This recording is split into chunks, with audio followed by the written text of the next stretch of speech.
This is Shine On Policycast, the podcast that brings you EU policy updates relevant to solar. I'm your host, Bethany. Let's get started.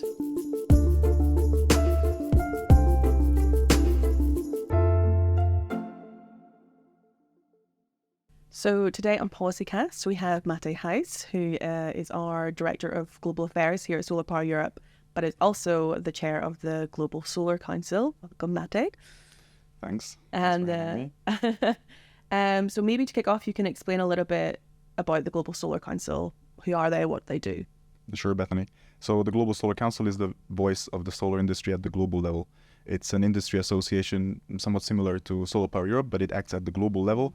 So it represents the industry vis-a-vis organizations like the United Nations or UNFCCC at events like COP, the climate conference, or G20. Its members comprise associations like SolarPower Europe, regional associations like SolarPower Europe, but also many national associations from around the world, not only Europe, but Africa, Americas, Asia, all over the world, and also increasingly companies. Okay, great. So then, zooming out a little bit, we've got all this representation for the solar sector around the world. What is the global picture of what solar has installed globally to date? It's one of the fastest growing energy technologies, but what's the kind of state of play today? Yeah, so it is the fastest growing energy, as you know. Yeah. In 2022, the solar sector installed 239 gigawatt. And with that, we surpassed the 1 terawatt level. So that was a major milestone. There were celebrations all around the world. Of course, by the way, I can still remember, I think in 2016, the 100 gigawatt celebration in Europe.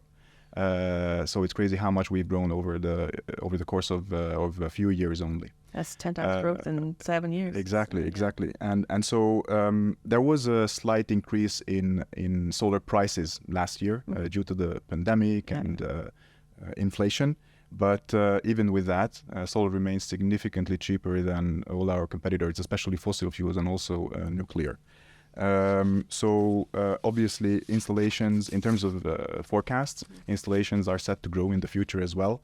And we at SolarPower Europe, the SolarPower Europe market intelligence team, expects the global solar fleet to double to over 2 terawatt, actually.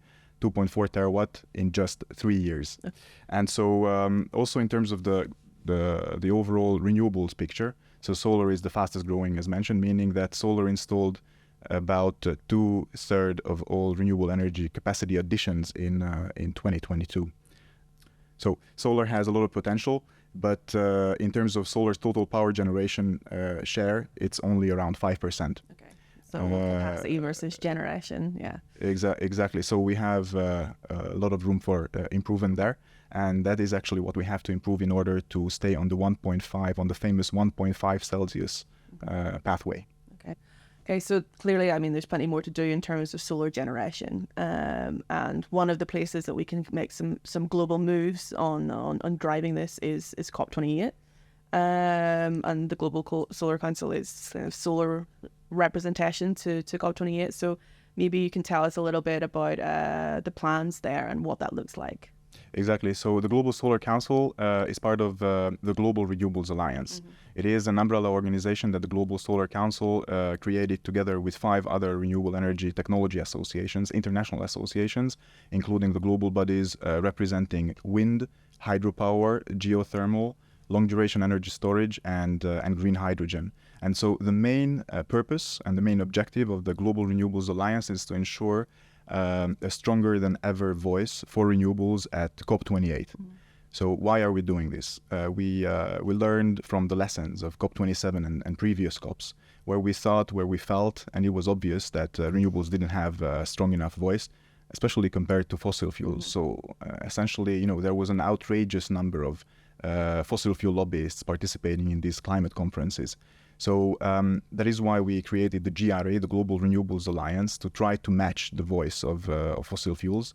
And so we are planning to be very present, very loud at COP28. How are we going to do this? So first of all, we joined forces with IRENA, the International Renewable Energy Agency, and we are setting up a pavilion, a pavilion that we are calling the Global Renewables Hub at COP28. It will be in the blue zone, so the most important zone where decisions are taken, where world leaders meet, where world leaders are sitting and negotiating the outcomes of COP28, and that is going to be the central hub, delivering the messages on behalf of the global renewables industry.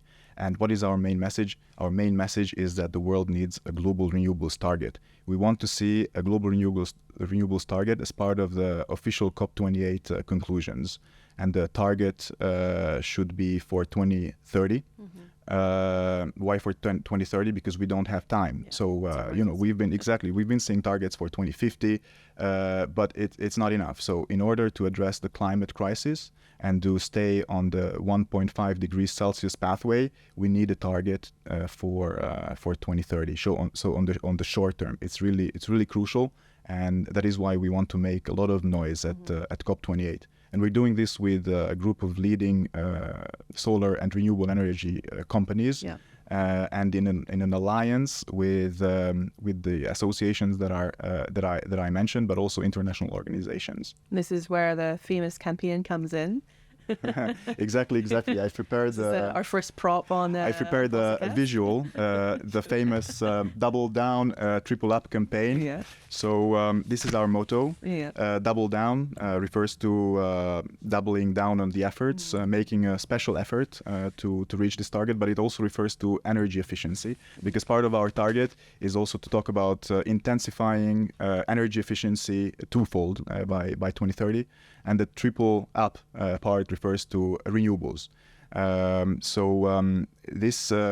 These figures are based on IRENA's numbers. So numbers that IRENA published in the most recent WETO, World Energy Transition Outlook.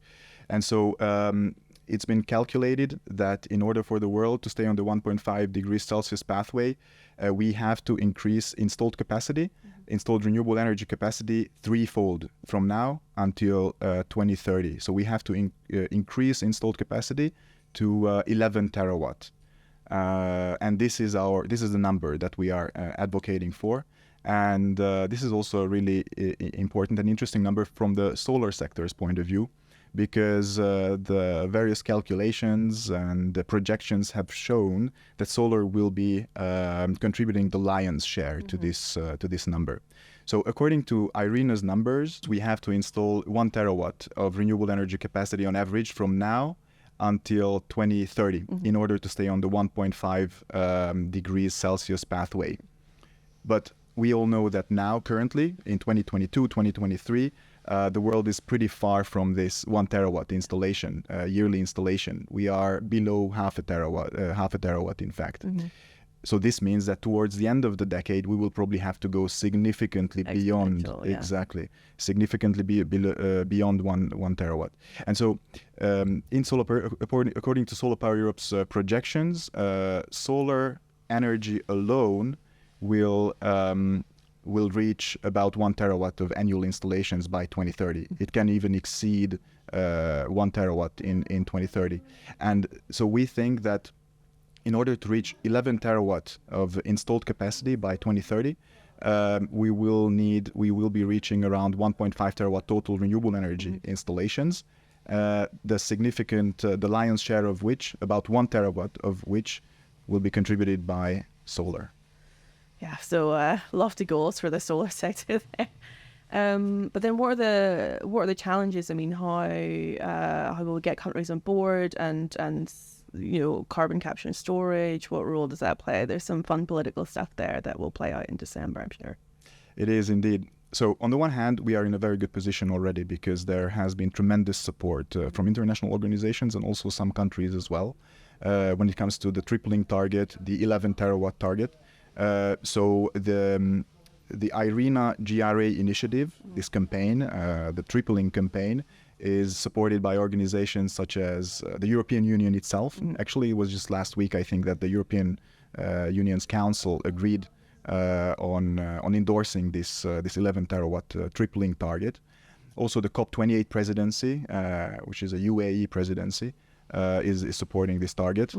And then there are several countries, especially countries from the global north, from the European Union, that are supporting the idea to agree on such a target at COP28. But of course, COP28 is a global thing, right? So we will need the support of countries like India, China, the United States, South Africa, and other leading global South countries also. A lot of those countries have coal pretty heavily in their energy mix. Exactly. So what we are doing currently in the Global Renewables Alliance is reaching out to countries on a country level. So we are planning a very strong country engagement activity, and in order to talk to the representatives of these countries, also about the global target. Okay. And then we can actually take a question from social media at this point. And if you want to ask questions for future Policycasts, you can find us on Instagram at SolarPower Europe, SolarPower EU. But basically, what is it like at COP? What do you do when you're there? Yeah, COP. It's on the one hand, it's usually fun because it brings together thousands and tens of thousands of stakeholders from the energy and climate community. You will meet all your contacts there, or at least a significant share of your contacts, especially if you work on the international side of things. But on the other hand, the outcomes of COPs are exactly, sometimes disappointing, very often disappointing. We all remember, for example, 2 years ago in Glasgow, the coal phase, the famous coal phase out part in the conclusion that was watered down in the last minute, essentially. And of course, this is a threat, and this is a risk that a global renewables target wording could face as well. It is possible that it will be watered down in the end. We have to anticipate this, and we have to work against this. Earlier, you were mentioning the carbon capture and storage thing. Indeed, that is something that some countries and powers around the world would like to see to be placed next to renewables and next to a renewables target.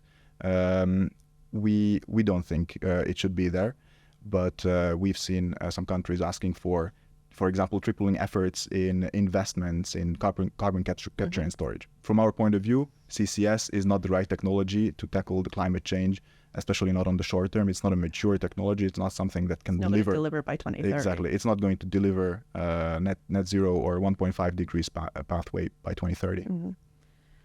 So there's fun stuff to be had, but serious stuff too. And then maybe just to take it back to the timelines. So COP is happening first couple of weeks in December, I think. What are kind of key dates there? So COP is starting on the 30th of November and it goes until the 12th of December. We will be there all the time, for the whole time, with the pavilion, with high-level representatives from the Global Solar Council, from SolarPower Europe, and from the other GRA members, the other members of the Global Renewables Alliance. In terms of energy, probably the most interesting days will be the 4th and 5th of December, because those are the energy days as part of the COP28 overall program. That's when the European Union Pavilion will also be hosting its energy days. But then in terms of the overall COP conclusions, we will have to wait until the 12th of December. Yeah, until it wraps up. And I think that's also the date of our European Market Outlook publication. So a big day in the solar calendar. So if we want to follow what you're up to when you're at COP, where can we find you on social media? Well, you can find me on LinkedIn. I recommend you look for me on LinkedIn, on Twitter, under my name, Máté Heisz. I'm posting regularly, and I think in the next couple of weeks I will be posting increasingly about COP when I'm there as well. Yeah. I'll be there for the first half of the second week, so from the 2nd sort of to the 7th. And drop me a line if you're there. Yeah, great. Well, thanks very much for your insights today, Máté. And yeah, we'll be watching out for what happens at COP. Thanks a lot, Bethany. Thanks for listening to today's episode. This podcast is brought to you by SolarPower Europe. If you don't want to miss our next episode, make sure to subscribe and turn on notifications. Shine on.